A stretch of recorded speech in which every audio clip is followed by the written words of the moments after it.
Hey guys, good evening and welcome back again to your Vedanta Leaf Made Easy channel। तो ये option इसका सही option नहीं। PV बराबर होता है NRT के बराबर, right? Hey guys, good evening and welcome back again to your Vedanta Leaf Made Easy channel। I hope आप सब अच्छे से होंगे, all of you doing great।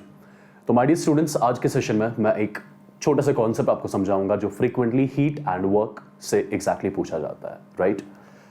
और ध्यान से देखिए क्वेश्चन एग्जैक्टली क्या है और क्या क्या इस क्वेश्चन में आपसे पूछा गया है। Which of the following is correct for the following exothermic reaction carried out at constant pressure? आपके पास एक रिएक्शन दी गई है, इस रिएक्शन के चार ऑप्शंस दिए गए, चार ऑप्शंस में से आपने सेलेक्ट करना है कि इन चार ऑप्शंस में से कौन कौन सा ऑप्शन सही होगा। देखिए एग्जैक्टली ये क्वेश्चन सॉल्व कैसे किया जाता है, एक अच्छा क्वेश्चन है, लेट्स हैव अ लुक। देखिए ध्यान से, सबसे पहले क्वेश्चन में दिया गया which of the following is correct for the following exothermic reaction. तो क्वेश्चन में आपको वहीं से दिया गया है कि रिएक्शन एक्सोथर्मिक है। एक्सोथर्मिक रिएक्शन में हीट रिलीज होती है और हमें ऑलरेडी पता है जब भी सिस्टम हीट रिलीज करता है Q की वैल्यू एज पर sign conventions is taken to be negative. Whenever system releases heat Q value is taken to be negative. यहां पे Q वैल्यू पॉजिटिव दिया गया है तो ये ऑप्शन इसका सही ऑप्शन नहीं है, number 1। Number 2, you know reactions mostly एक पर्टिकुलर टेम्परेचर पे कैरी आउट होती है और पर्टिकुलर टेम्परेचर के साथ साथ ये जो रिएक्शन है ये कांस्टेंट प्रेशर पे भी कैरी आउट हो रही है। तो बेसिकली ये जो रिएक्शन हमारे पास दी गई है, this reaction is carried out at constant pressure and temperature. और ध्यान से देखें, इस रिएक्शन में हर कोई रिएक्टेंट और प्रोडक्ट गैसियस फेज में, एब्सोल्युटली गैसियस फेज में, राइट? अब आप लोग मुझे बताएं as per ideal gas equation PV किसके बराबर होता है? पीवी बराबर होता है एनआरटी के बराबर, राइट? सिंस प्रेशर और टेम्परेचर अभी कांस्टेंट है, आर की वैल्यू ऑलरेडी कांस्टेंट है, कैन आई से volume is directly proportional two moles? Absolutely I can say that. मतलब अगर नंबर ऑफ मोल्स बढ़ रहे होंगे तो वॉल्यूम बढ़ रहा होगा, नंबर ऑफ मोल्स कम हो रहे होंगे तो वॉल्यूम भी डेफिनेटली कम हो रहा होगा। अब जरा ध्यान से रिएक्शन को नोटिस करें। सिंस रिएक्शन बैलेंस्ड फॉर्म में दी गई है, अब चेक करें रिएक्टेंस के स्टोइशियोमेट्रिक कोएफिशिएंट्स क्या क्या है। यहां का स्टोइशियोमेट्रिक कोएफिशिएंट 1, यहां का स्टोइशियोमेट्रिक कोएफिशिएंट 3।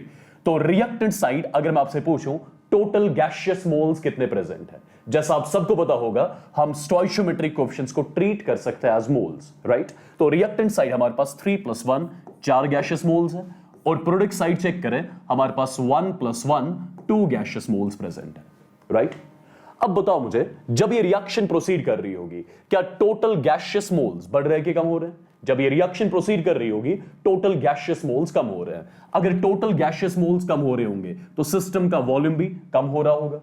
और वॉल्यूम के कम होने को क्या बोला जाता है? वॉल्यूम के कम होने को कंप्रेशन बोला जाता है। और you know whenever system undergoes compression, W value as पर sign convention is taken to be positive. Since अभी कंप्रेशन हो रहा है, वॉल्यूम कम हो रहा है, वॉल्यूम के कम होने को कंप्रेशन बोला जाता है। और जब भी कंप्रेशन होता है we always say work is done on the system, and whenever work is done on the system W value is taken to be positive in chemistry. But यहां पे W की वैल्यू नेगेटिव दी गई है तो ये भी इसका सही आंसर नहीं होगा, right?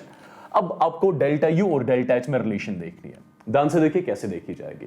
First of all I am sure आप सबको पता होगा डेल्टा H जो होता है ये बराबर होता है delta U plus delta NgRT। सबसे पहला काम जो मैं करने जा रहा हूं, मैं इस रिएक्शन के लिए डेल्टा Ng की वैल्यू कैलकुलेट करूंगा। और ये डेल्टा Ng बेसिकली किसके बराबर होता है? ये बराबर होता है number of moles of gaseous products minus number of moles of gaseous reactants. अब आप लोग मुझे बताएं कितने गैसियस मोल्स है प्रोडक्ट साइड? ये भी गैसियस फेज में, ये भी गैसियस फेज में। इसका कोएफिशिएंट 1, इसका भी 1, तो 1 + 1 आ गया 2। तो number of moles of gaseous products 2 आ गए, minus number of moles of gaseous reactants कितने हैं? 3 + 1 आ गया 4। तो 2 - 4 की वैल्यू एग्जैक्टली -2 के बराबर आ गई। डेल्टा Ng भी आपने निकाल लिया। अगर डेल्टा Ng आ गया, डेल्टा Ng की वैल्यू को इस एक्सप्रेशन में रखें, आपको डेल्टा H मिलेगा बराबर डेल्टा U, डेल्टा Ng की जगह माइनस और साथ में 2, साथ में R, साथ में T। Absolutely right. क्या इसको ऐसे लिखा जा सकता है? Delta U is equal delta H + 2RT। जरा इस इक्वेशन को ध्यान से नोटिस करें।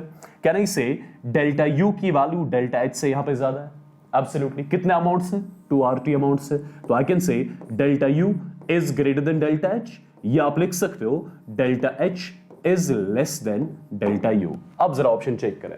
ऑप्शन बी बता रहा है delta U is greater than delta H, और यहां पे आइडिया मिल गया हमें कि डेल्टा यू की वैल्यू एक्चुअली डेल्टा एच से ज्यादा है। तो पहला ऑप्शन ऑटोमेटिकली यहां पे इनकरेक्ट हो गया, डेल्टा यू की वैल्यू डेल्टा एच के बराबर नहीं है। तो इस क्वेश्चन को फॉलो करके आपको एक तो साइन कन्वेंशन का आइडिया मिला, राइट, मतलब हीट के साइन कन्वेंशंस, वर्क के sign conventions, at the same time आपको डेल्टा यू और डेल्टा एच के बीच के रिलेशन का भी आइडिया मिला, राइट। तो इस टाइप में से ये क्वेश्चन, इस टाइप का क्वेश्चन आपसे पूछा जा सकता है from the concept of heat and work. तो make sure you properly watch it and stay tuned to the channel. Take care, God bless you all and love you all, bye bye.